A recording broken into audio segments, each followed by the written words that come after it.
السلام عليكم خوتي المشاهدين، كيف نتوما؟ لاباس بخير؟ نتمنى من الله تكونوا بخير وعلى خير والصحه جيده يا ربي. نتوما وحبابكم وعائلتكم والعواشر مبروكه، تجوزوها بالصحه والهنا ويدخل عليكم بالصحه عليكم وعلى وليداتكم والنجاح. اليوم جينا معكم بفيديو جديد ونهار جديد غنعدلو بيني على شكل القريصات. ودابا غنبدا معكم. عندي هنايا خمرة الخبز معلقه خمرة الخبز بفتيته د الملح نضيفها دابا، وعندي هنا 2 معالق السكر، واحد البيضه، كاس مشروعه مرض الحليب، كاس د الماء، الحليب دافي الماء دافيين. وعندي هنا عندي فتيته د الخمرة د الخبز د الحلوى عفوا. دابا غنقص ونضيف معكم كاس د الماء، وغنضيف كاس د الحليب. كما قلت لكم خصكم يكون دافي على حسب الخميره ضروري. هذا البيني كيجي بحال الشكل ديال البيني كيتقلى في الزيت، وانا ما غنقليش في الزيت، غنعملو في الفران. دابا غنضيف الخميره وغنضيف البيضه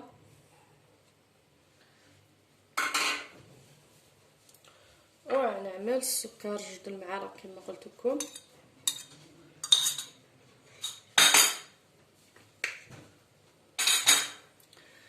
والخمره غنخليها حتى نجي نعمل الطحين، الخمره د الحلوى حتى نجي نعمل الطحين نعملها. غنعمل شويه الرز معلقه صغيره هكذا. غنخلط هذا الشيء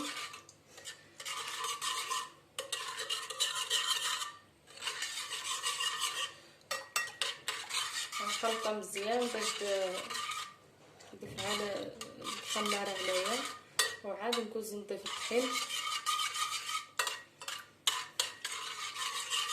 غيدوب السكر ويدوب ديك الخميره. ودابا غنكوز نغطيها معكم ونجيب الدقيق على ما تفعل الخميره. دابا غنكوز نعمل معكم شويه د الخماره كما قلت لكم معلقه صغيره. كتجيب له كتعمل فيه واحد النويه المزيون كيجي مذهب الخمره د الحلوى. ودابا غندوز نضيف الطحين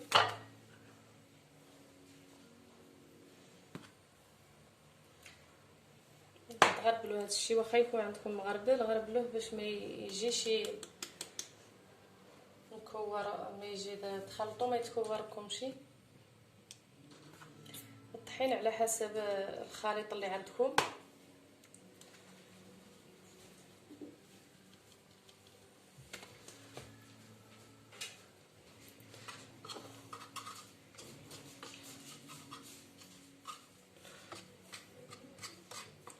نحاول ندخل فيه هذا الطحين، ندخله مزيان في هذا.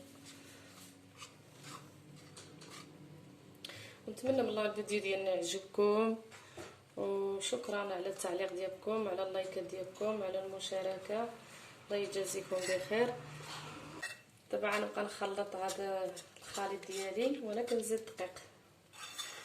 الله يستركم ويستر وليداتكم، يعطيكم النجاح لوليداتكم، والله يكثر خيركم ويجعل فيكم البركه، ويرحم الوالدين ديالكم على اللايكات والاشتراك. وشكرا بزاف، ونتمنى من الله نعجبكم.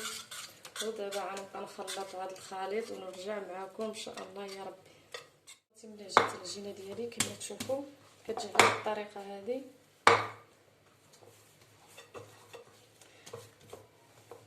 كتجي خفيفه، ما هي خفيفه ما هي يعني بين وبين. دابا غنخلي هذا الخمر معايا هنايا، غنخليها الخمر ونرجع معكم ان شاء الله نشكلها، وعاد تشوفوا كيفاش غنشكلها وكيفاش عاد تجي. خليكم كما تشوفوا اخوتي، ها نتوما ما هي رقيقه ما هي غليظه، كتجي بين وبين. كما قلت لكم انا هذه هي كتجي في الزيت، كتقلى في الزيت بحال الشكل ديال البيني، وانا ما غنقليهاش في الزيت، غنعملها في الفران. دابا غنقطع هذا بهالقطاعه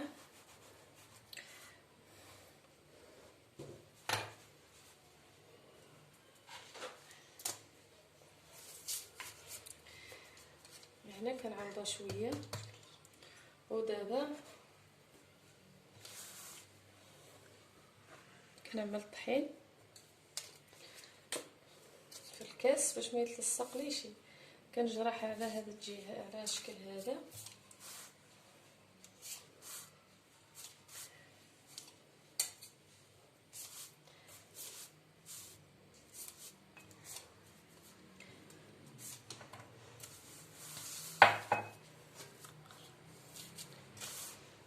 كنقرص العجينه هيدا.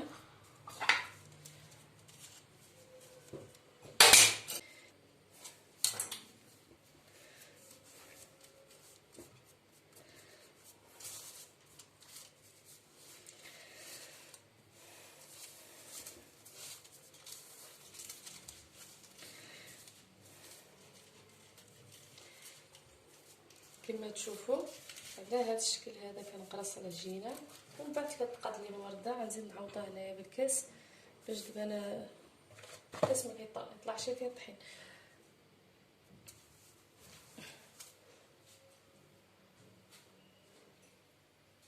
باش نقاد لها البلاصه ديالها مزيان، حيت هذا البلاصه كتجي فيها الميلاضه،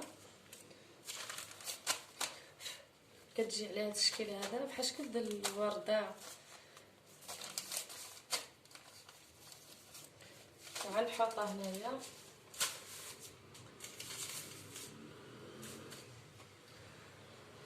وغنقص نقطع اخرى حيت كنعملها هنا باش كتجيني ساهله نهزها. الا كانت عندكم بالكراسل كيقطعوهم هنايا باش كيعطيوها بكلشي في المقله الزيت. حتى بهذه هي كيعملوها بالزيت.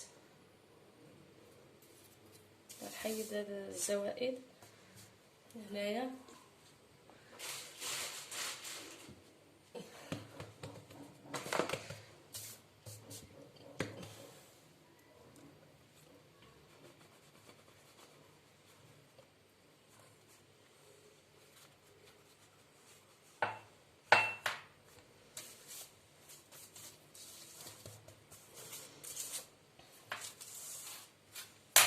خاصني ضروري نحيد الزوائد.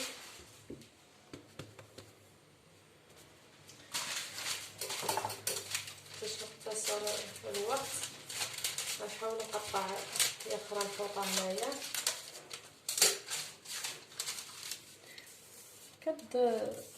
تعوضوا عندي الساعه راسكم.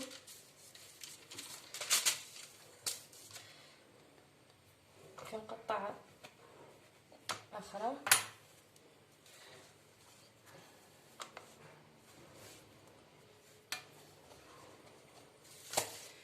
كنحطها هنايا عاوتاني هي. كنحاول نعوضها.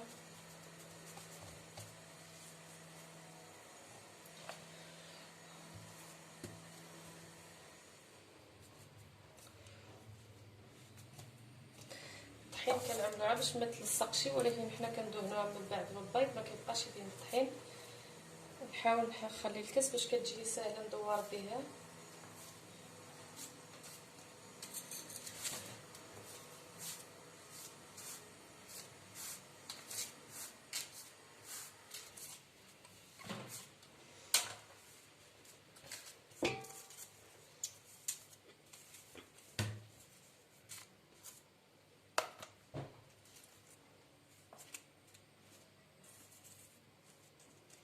بعد ما كنخمر كنتقاد هذوما.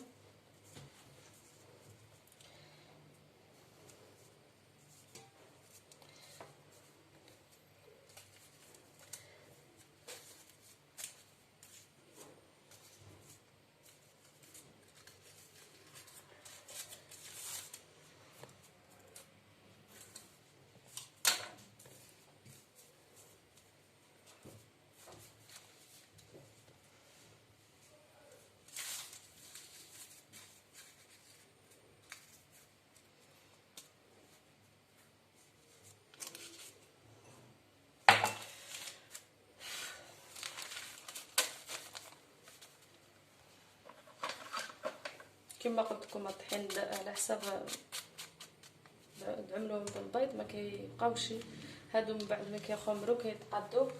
ودابا غندوز نحطها هنايا كما تشوفوا.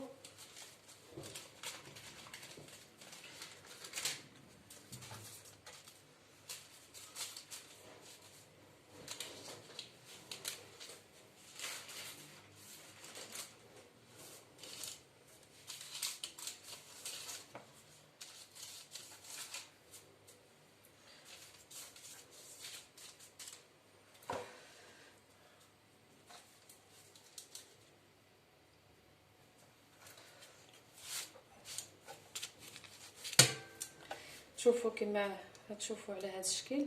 انا قلت لكم كيخمروا كيتقدوا. غنكمل معكم ان شاء الله ونرجع من نجي نطيب نعملها في الفرن. اخوتي ملي ساليت رجعت ندهن البيض كما تشوفوا. دابا قريبين نبداو يخمروا.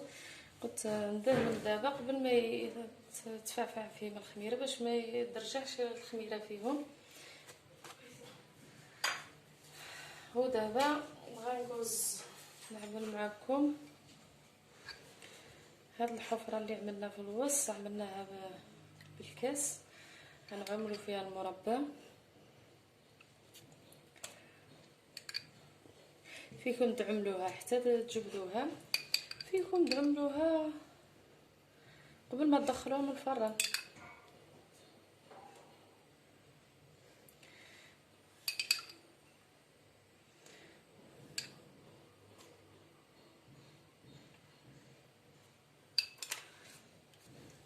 ومن بعد كتزينوها باش ما بغيتو.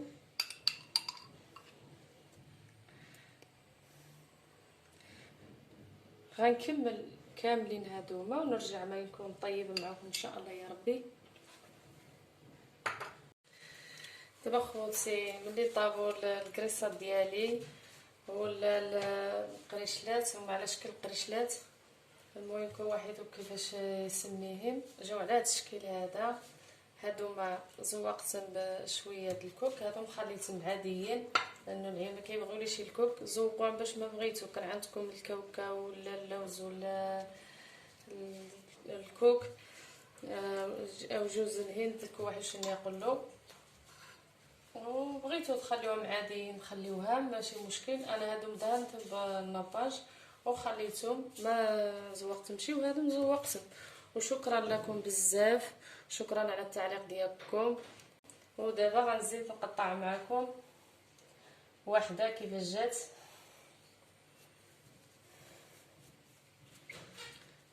شوف جاو هشيشين.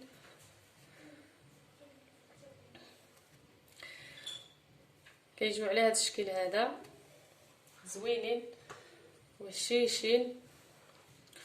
وواحده قالت لي نتمنى من الله تكون عندك الجرأه دبان، وإلا طلعتوني وولفت بيكم نقدر نبان بحال والو. داكشي على حساب الا ولفتكم والمشاهدين ديالي استانست معاهم نقدر نبان معاكم، علاش لا.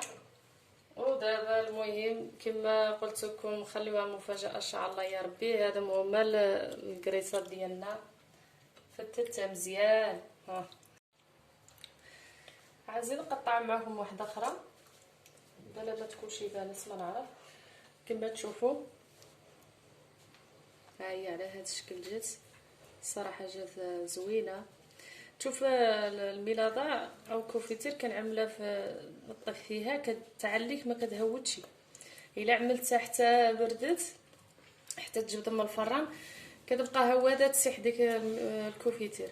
ملي كنعملها قبل ما طيبين فيها كتعقد وكتشبر كتجي زوينه. المهم هذا هي القريشلات ديالنا ولا الكريسات ولا كل واحد كيفاش يقولهم جاو على هذا الشكل هذا. ونتمنى من الله يعجبكم، وشكرا على التعليق ديالكم وعلى الفيديوهات اللي تابعونا. وسلام عليكم الى الفيديو القادم ان شاء الله يا ربي.